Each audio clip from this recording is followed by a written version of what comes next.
Como lo habíamos prometido, nos damos el placer de saludar a Facundo Nejamquis, que es director de Opina Argentina. Hola Facundo, buenos días, gracias por estar del otro lado. Hola, buenos días. No, gracias a ustedes por la invitación a la charla.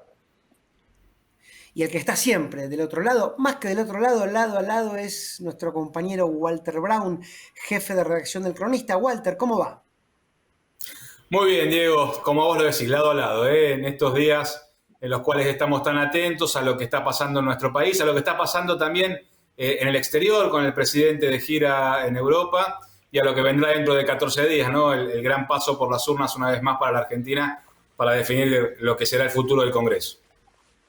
Y a eso vamos, Facundo. La primera pregunta es la del millón, la que aquí no será tan cara, ¿eh? Por otra parte, no tenemos tantos fondos, pero sí, bueno, ¿qué se percibe que en el buen o mal humor de la sociedad respecto a las elecciones que en 15 días nos volverán a tener frente a las urnas? A ver, más allá de las ansiedades lógicas, tampoco es posible pensar que una sociedad cambie en un mes y medio 180 grados, ¿no? En general, digamos, las sociedades tienden a procesar los cambios y las transformaciones en periodos más largos de tiempo. Esto no quiere decir que en algo los resultados no pueden cambiar respecto a lo que sucedió en el mes de septiembre, pero tampoco es esperable que cambien rotundamente porque tampoco la sociedad argentina, ni la economía, ni la política cambió tanto como para esperar un viraje tan sensible, ¿no? Así que eso es el primer punto, como para poner las bases de la discusión. Segundo lugar, cuando uno mira las encuestas, uno lo que observa es que por lo menos el orden de los resultados en términos de primero y segundo no ofrece tampoco grandes variaciones respecto a lo que vimos en las PASO. Es decir, uno lo que puede observar es que los resultados tienden a ser más o menos parecidos. Quizás el único fenómeno que habría que mirar con alguna atención en realidad tiene dos aristas que van más allá de lo estrictamente de los resultados de la pregunta sobre intención de voto, ¿no? Que son, en primer lugar, uno ve en la provincia de Buenos Aires un crecimiento, sobre todo en el conurbano bonaerense, de la imagen de los principales referentes territoriales del Frente de Todos. Me refiero especialmente a los intendentes. Hay un crecimiento importante en la imagen de quienes son los efectores directos de la campaña electoral que lleva adelante el Frente de Todos en este periodo que va entre las primarias y las PASO. Todavía eso no tiene traducción en términos de preferencias electorales, pero yo creo que es un dato al cual habría que prestarle alguna atención de cara a las elecciones.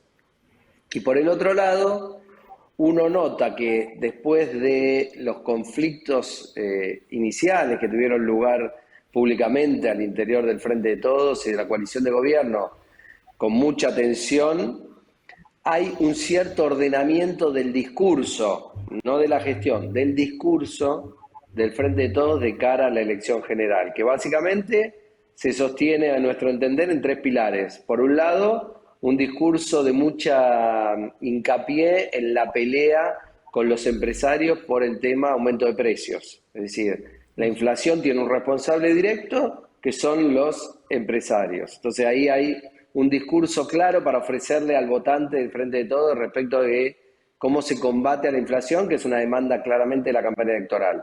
En segundo lugar, un discurso también muy fuerte respecto a la negociación con el Fondo Monetario Internacional. No vamos a hacer una negociación tranquila con el fondo dentro de lo esperable en el mundo de la racionalidad de los negocios. Vamos a una discusión mucho más fuerte y mucho más tensa, por lo menos de cara a la campaña electoral. Hay que ver cómo sigue esto después de las elecciones. Entonces tenemos ahí dos componentes muy importantes que hay que tener en cuenta para pensar al Frente de Todos de cara a la campaña electoral que termina el 14 de noviembre. Después de eso, todo puede cambiar, pero hasta esa fecha, estas van a ser las características principales. Entonces tenemos un partido fortalecido en el campo territorial, tenemos un gobierno que ha logrado construir un discurso coherente sobre dos ejes que a la sociedad Argentina le importa y mucho combate a la inflación y la relación con el endeudamiento y los organismos financieros de crédito. Está claro. Walter, tu turno. Sí, Facundo, pensando en ese discurso, ¿el oficialismo le habló a su votante o también le habló a aquellos que no lo acompañaron en las primarias? Te pregunto por el efecto que podría llegar a tener a la hora de analizar el resultado final de esta elección, ¿no? Yo creo que tiene un doble efecto, una doble búsqueda. Por un lado, hacer un torniquete para tratar de no perder votos entre la primaria y la general, ¿no? Consolidar el voto propio. Y por el otro lado, ninguna campaña electoral le habla a la totalidad del electorado. Entonces, en esta oportunidad me parece que Frente de Todos le está hablando especialmente a aquellos potenciales votantes de ese espacio que no fueron a votar en las PASO o que votaron por otras opciones, pero no totalmente convencidos, sino más con la intención de hacer un voto o expresarle al gobierno su enojo y su disgusto por lo que fueron estos 2 años de gobierno. En ese sentido, me parece que la búsqueda principal pasa por esos votos y por eso uno ve una encendida pirotecnia en el marco de la campaña de un gobierno que se quiere mostrar peleando por los intereses de sus votantes, ¿no? Por eso los frentes son la lucha contra la inflación, la pelea con el Fondo Monetario Internacional y por el otro lado la idea de la escucha de las necesidades de la gente, ¿no? De los votantes. Me parece que por ahí pasan las 3 variables principales de la campaña del Frente Todo. Nadie le habla a todo el mundo. En una campaña electoral vos lo primero que tenés que saber es quiénes son tus votantes y quiénes son tus potenciales votantes. Y tu discurso se centra en eso. Es como en un punto muy parecido a la campaña que puede hacer para hacerse para la venta de un producto. Vos no le hablás a todos los habitantes del país, sino que vos le hablás a quienes potencialmente pueden llegar a consumirte, ¿no? Bueno, esto es más o menos parecido. Facundo, todavía resuenan, aunque ya lejanos, los ecos de una entrevista a Daniel Goyán, uno de los candidatos del Frente de Todos, que había dicho que le habían dicho a él, por más que después los medios se encargaron de hacer un desastre con eso, que alguien, una mujer, le había dicho, bueno, a mí no me importa la foto, la famosa foto de la fiesta de Olivos, si tuviera plata en los bolsillos, o algo más o menos así. Y esta pregunta iba a la coyuntura económica, ¿no? Porque si bien el gobierno puede y está en todo su derecho de construir su discurso de acuerdo a lo que le convenga políticamente, también es cierto que la realidad es un escollo, ¿no? En este caso el tema de la inflación y del poder adquisitivo se presentan como una materia todavía insalvable para la gestión de Alberto Fernández. ¿Eso tendrá peso a la hora de ir a la urna?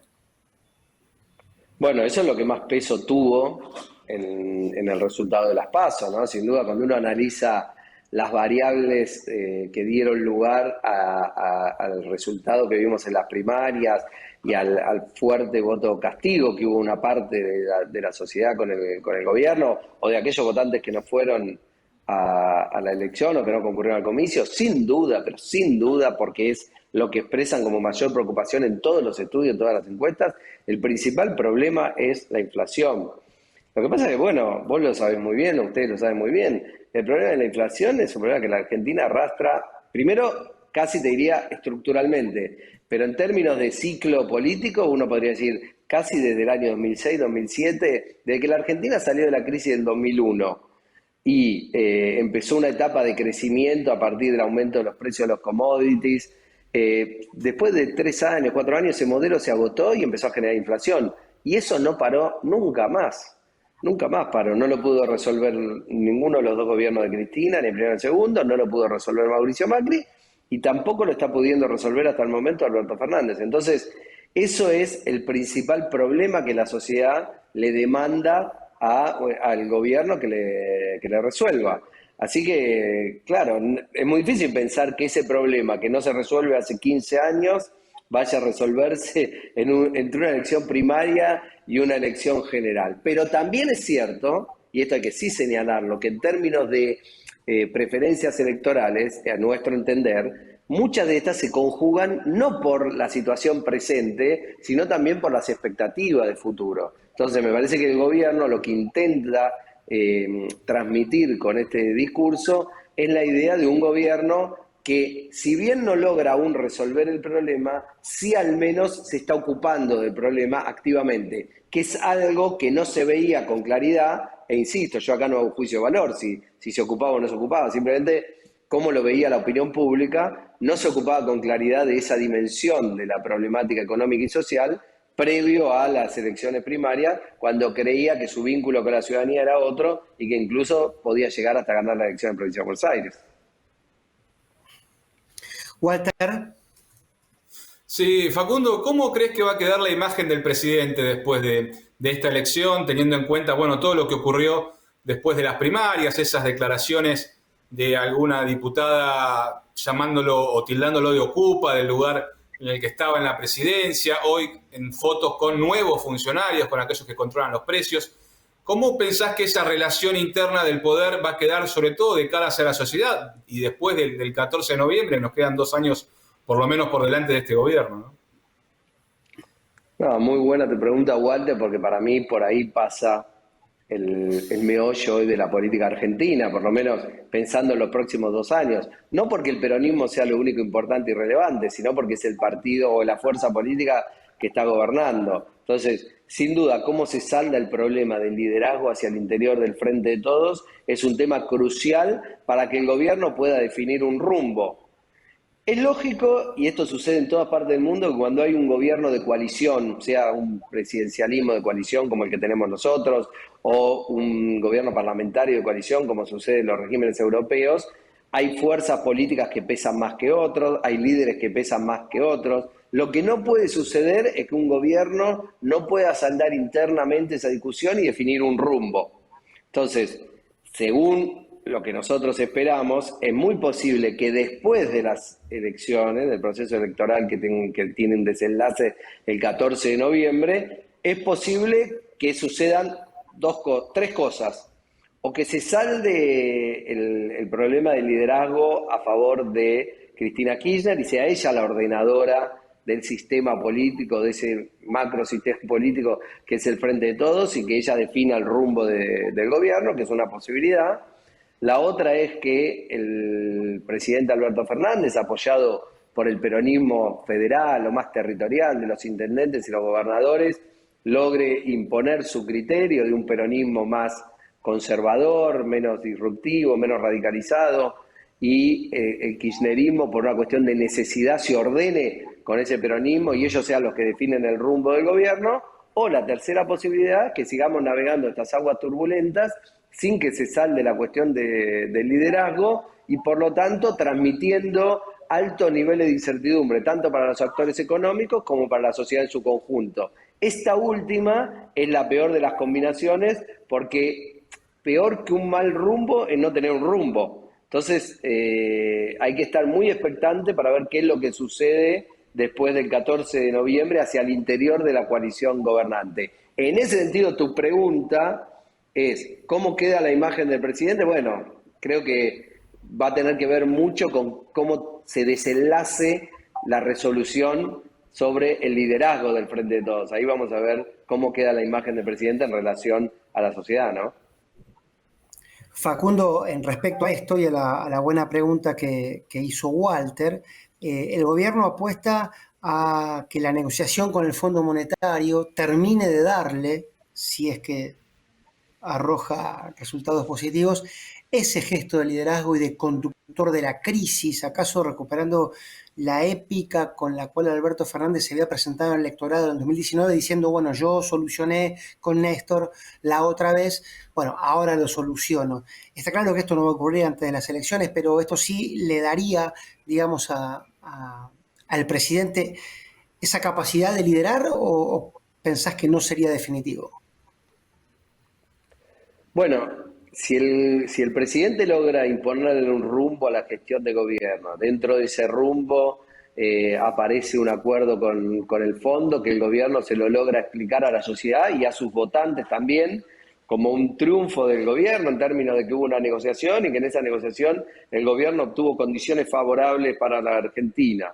Y eso permite que la economía argentina se ordene y empiece a encontrar un sendero de estabilidad y de crecimiento. Bueno, en esto volvemos a casi a la pregunta al inicio, ¿no? Daniel Goyan, lo que me parece que quiso decir, no, yo no lo conozco a Goyan ni lo quiero interpretar, pero lo que quiso decir es que si la economía está bien y está ordenada, la sociedad tiende a prestar menos atención a otras cuestiones, ¿no? Cuestiones de índole institucional u otro tipo de problemáticas. Entonces, me parece que si el gobierno logra ordenar la situación económica, logra ir controlando la inflación, logra un acuerdo con los acreedores externos y especialmente con el Fondo Monetario, bueno, eso le podría ayudar al presidente a recobrar la fortaleza. El tema es si el gobierno primero logra ordenar su espacio político interno para sentarse y generar las condiciones para este acuerdo, porque es difícil pensar, por lo que uno conoce en términos históricos, cómo han sido estos acuerdos con el Fondo Monetario,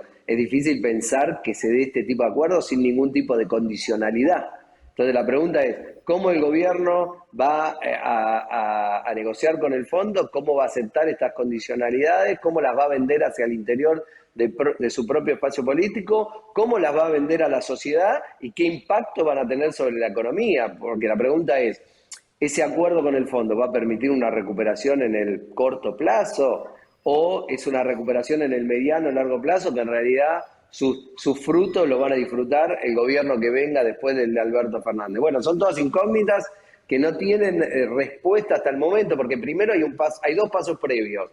En el urgentísimo plazo, la elección. Todo lo que se diga, lo que se haga, todas las decisiones que se tomen, tanto en el gobierno como en la oposición, de acá al 14 de gobierno, tienen tufillo electoral. Y es lógico que así sea. Después del 14 de noviembre viene la resolución del problema del liderazgo interno de la fuerza política gobernante. Y si eso se logra ordenar, probablemente veamos con claridad cuál es el rumbo que va a tomar el gobierno de acá hasta el 2023. Y el rumbo del programa lo define Walter con su última pregunta. Dale. Bueno, te traslado la última en función de esto que estabas diciendo, pensando en la relación institucional precisamente entre los tres poderes del Estado, ¿no? Porque si pensamos que el resultado electoral, suponemos por lo menos que se repita respecto de las PASO, sabemos que en el Congreso ya el oficialismo va a necesitar de acuerdos para poder avanzar con algunos proyectos. Y sabemos también que en la Corte hubo un cambio en la presidencia que no le gustó del todo al gobierno y hay una vacante a partir de este mes desde la salida de Elena Hayton de Nolasco. Entonces, te pregunto, ¿cómo imaginás esa relación entre los poderes teniendo en cuenta estas posibilidades que se abren a partir del 14 de noviembre? Bueno, casi que siempre estamos volviendo a la misma pregunta, ¿no? Que todavía no tiene respuesta. Eso va a depender mucho de cómo se salde la cuestión del liderazgo hacia el interior de la fuerza política gobernante. Si vos lo pensás en el kirchnerismo, en sentido clásico, el periodo, no te diría, pero sí también, incluso casi te diría de los inicios de Néstor Kirchner, no es una fuerza política que esté acostumbrado a la gimnasia de la negociación. ¿En qué sentido? No porque nunca hayan negociado nada, porque han negociado miles de cosas, sino en el sentido de que negociar es dar y ceder, ¿no? Dar y ceder.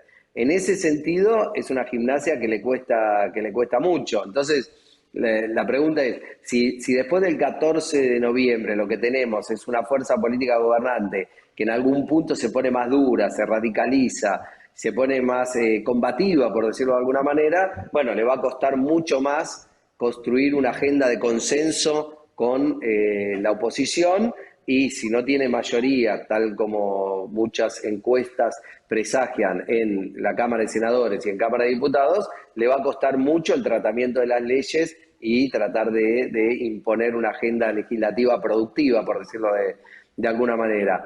Si por el contrario la coalición gobernante resuelve un rumbo más moderado, eso le va a facilitar la negociación en el Congreso con la oposición. No me imagino a la oposición de Juntos bloqueando un potencial acuerdo con el Fondo Monetario Internacional, por ejemplo. Entonces, me parece que ahí hay un punto o hay una endija por donde se cuela una luz de potenciales acuerdos en el Parlamento entre oficialismo y oposición. Pero por eso, me parece que primero eso requiere que el gobierno resuelva hacia dónde va a ir la gestión del periodo 21-23. Y en función de eso, uno va a poder explorar potenciales acuerdos. Vos decís, en el Congreso, ¿el gobierno tiene espadas que tienen capacidad para construir acuerdos? Sí, no tengo duda. Sergio Massa es un referente político en la Cámara de Diputados del Frente de Todos, que tiene muchísima gimnasia para construir acuerdos entre todas las fuerzas políticas, pero él no puede construir los acuerdos que después no son validados por su fuerza política, la coalición gobernante. Entonces, primero hay un ordenamiento previo, que es al interior del Frente de Todos. Luego, vos podés construir en el Parlamento la agenda con la oposición, que logre la mayor cantidad de puntos de intersección posible. Y esto es válido lo mismo para designar un juez en la Corte Suprema. No hay chance de que el Ejecutivo designe un juez en la Corte Suprema imponiéndoselo a la oposición. Me parece que requiere de una negociación muy intensa y la búsqueda de candidatos que logren ser de consenso y que no estén vinculados a ninguno de los dos espacios políticos, por lo menos en forma explícita. Así que creo que vamos a tener que esperar para ver qué forma toma el oficialismo en los próximos 2 años, para ver si es posible o no la construcción de esos consensos que vos estás señalando. Si no, lo más probable es que sigamos viendo una agenda de tensión, que algunas cosas puedan salir, pero no veamos al Parlamento como ese lugar de los acuerdos de mediano y largo plazo que toda la sociedad argentina está esperando. Tiempos difíciles se asoman, esperemos saber cómo se resuelve todo.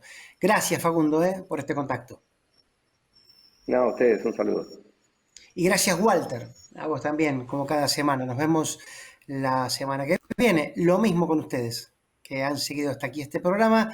Será, si todo sale bien, hasta el próximo martes.